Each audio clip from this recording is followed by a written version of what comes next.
That's a scene from Minority Report where Tom Cruise's character is targeted with ads after machines scan his face and identify him. Not as far-fetched now as when the movie came out back in 2002. Because these days your face is no longer just your face. It's a data set that machines can use to ID you, and often you won't even have a clue. The possible applications are endless, like in retail. Store owners can now scan their customers' faces and compare them against a database of known shoplifters, like they do in this Philadelphia grocery store. Even celebrities are getting in on it. Take Taylor Swift and her stalkers. Rolling Stone magazine reported her security team scanned fans' faces at a performance last year to see if there were any in the crowd.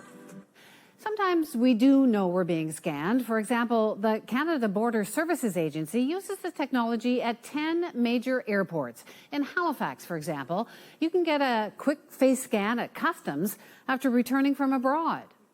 So law enforcement may love it, but here's the thing, the technology is known to make mistakes. Just last year, the American Civil Liberties Union used Amazon's facial recognition technology to scan photos of members of Congress. But they found the machines mistakenly identified over 20 of them as people who've been arrested for crimes. 20 mistakes. It makes errors, but it can also be spookily precise. So how exactly does facial recognition work? Unlike your fingerprint, your face can be scanned at a distance. Advances in artificial intelligence can now identify you in the dark, even if you try to disguise yourself. It only takes seconds to identify your face in a crowd, even if you're moving. So how exactly? Well, software maps your face by searching for unique physical characteristics, like the distance between the width of your nose or the distance between your eyes. And then the results are compared with images in a database. We wanted to see the technology in action, and a California company called TrueFace AI agreed to test it for us to see if it could spot me in a crowd. So how do we do that? Well, first, we installed their app on our laptop, and we put a couple of pictures of me into their database. But you know what? To do a real test, we need a crowd. So can we have an Insta crowd here? Well, small crowd, perhaps. This is a few of my colleagues from The Weekly. So we're going now to open up the app and see, oh my goodness, like almost right away.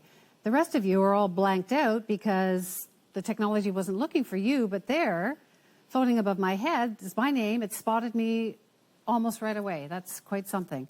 We discovered something else in all of this, that this company is currently in talks to sell their technology to a Canadian police department, but they wouldn't tell us who. So who could they be in talks with? Well, we've done some digging. We called the biggest police departments in the country, and 4 tell us they are exploring the use of this technology: Edmonton, Ottawa, Peel, and York. And is any department using it now? Well, we've known for a while that Calgary has the technology, but now Toronto tells The Weekly that it does too. And Montreal or Halifax, they won't tell us. This is the statement we got from Montreal Police. It says, "We use many legal investigation techniques, but for multiple reasons, including security reasons, the force does not disclose its investigative techniques." We got a similar response from Halifax. It tells us, "It is not our practice to disclose the use of investigative techniques other than when required as part of a court process." But in the U.S., it's not a secret. It's already widespread there. At least a quarter of American police departments now run face recognition searches. Something to think about if you ever go to a protest. Remember Freddie Gray? He died in Baltimore police custody in 2015. A lot of people were outraged. They demonstrated for months. And at some point, Baltimore police started scanning the protesters' social media accounts looking for photos. And then they used facial recognition to see if any of them had outstanding warrants. The protesters had no idea their faces were being scanned. But now there's a backlash brewing. State legislators in California are considering banning facial recognition in body cameras worn by police there. It's become such a big concern in the U.S. that just this Wednesday, Democrat and Republican lawmakers held a hearing on the issue. Among those who testified was Claire Garvey. She's a senior associate at Georgetown University's Center on Privacy and Technology. So, Claire, you have some concerns about this, but why would it be a problem for police, say, to, I don't know, look for a pedophile around a school or to look for a terrorist in a crowd? There are undoubtedly uses of this technology that could promote public safety. The problem right now is that there are no rules around its use and there's no transparency. So as a consequence, we have no idea whether it's being used just for those public safety instances or whether it's being used to surveil public speech, public demonstrations. We've learned from the Facebook example that data is so valuable. I would imagine that facial recognition data is extremely valuable. Is this even stoppable, this industry? Face recognition has been able to become so common thanks to the fact that there are so many face photographs on file, both with agencies. Think of a face photograph database in the United States, passports, visas, driver's licenses, mugshots. Those are mostly face recognition databases now. And in addition, we present our faces in photographs everywhere. Facebook, Flickr, and other online services. All of these provide the opportunity or the risk of being turned into a biometric. We saw recently a man in the UK tried to disguise his face when he was walking in front of one of these cameras, and he was fined. Do we have a right to not be identified? In the U.S., there's a tension between whether we have a right to something that we present in public, our face, or whether we have a right to the privacy of our own identity. This is the tension that face recognition raises. I would argue that face surveillance, as is used in the UK, does present very real concerns about our rights to freely and anonymously associate and engage in public speech, and also our right to privacy in our movements across time and space. Imagine I'm walking down the street. Yes, I'm in public, but I am going to an Alcoholics Anonymous meeting or a drug rehabilitation center or an HIV treatment clinic. That is incredibly personal information that is betrayed by my location. I have a right to privacy to that, even though I am displaying my face in public. Claire Garvey, it's been great to talk to you. Thank you so much. Thanks for having me on. Claire Garvey in Washington. So there have been a lot of concerns raised about facial recognition in Canada too. Last summer, a camera was discovered inside a mall directory at a Calgary shopping centre. Cadillac Fairview, which owns the mall, said the camera was just compiling age and gender information about shoppers, that there was no personal identification. The program has been suspended, but not before a complaint was filed.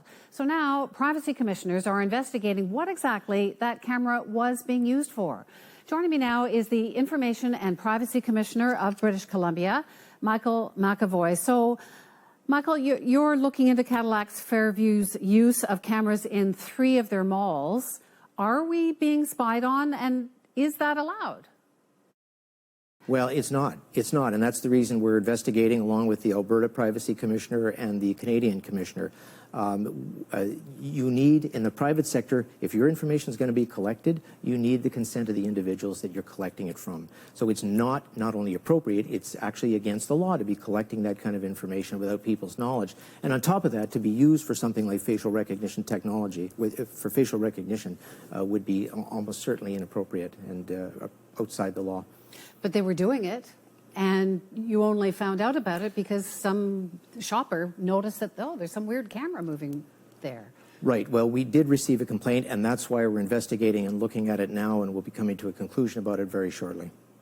So doesn't that sort of say a lot? Like, you need a complaint to go, oh my goodness, there's a problem here? Well, and that's one of the challenges, actually, with new and burgeoning technology, is that we've asked our own provincial government, I know the federal commissioner has asked the Canadian Parliament for greater audit and investigation powers, that doesn't require a complaint, that allows us to proactively go in and look behind the curtains. People often don't know what to complain about because it's concealed. And so that's one of the powers, certainly, that commissioners need to really deal with these modern technologies, to pull back the curtain so that we can look at, understand, and where things are being done improperly, to make sure that that's not happening. And now, of course, cameras are everywhere. CCTV has been around for a long time. Now police have in some cases, have the body cameras. We're surrounded by this. Is this a growing issue?